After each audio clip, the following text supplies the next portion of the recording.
Kujdesi ndaj prindërve.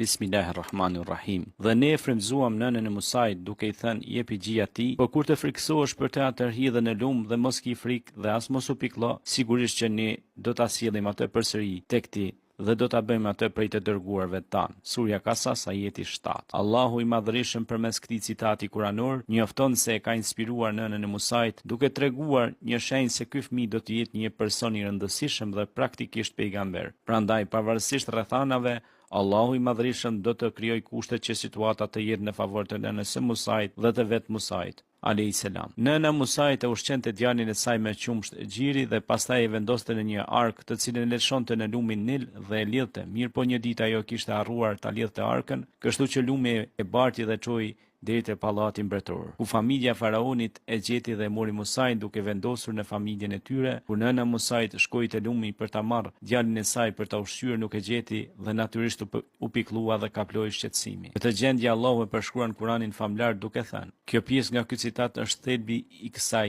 ligjërate. Allahu i Madhruar përshkruan gjendjen emocionale të nënës për fëmijën e saj në mënyrë praktike. Kjo tregon se nëna është shpirtërisht dhe emocionalisht e lidhur ngushtë me fëmijën e saj. Kjo e shtyn nënën të qëndrojë pa gjumë gjatë natës dhe të angazhohet gjatë gjithë ditës për kujdesin ndaj tij. Kjo rutinë dhe sakrificë e përcjellin nënën vazhdimisht, derisa fëmia është i mitur, por edhe kur ai rritet, nëna ndjen mungesën e tij në varësi të ndjeshmërisë së saj. Dhe babai është emocionalisht i lidhur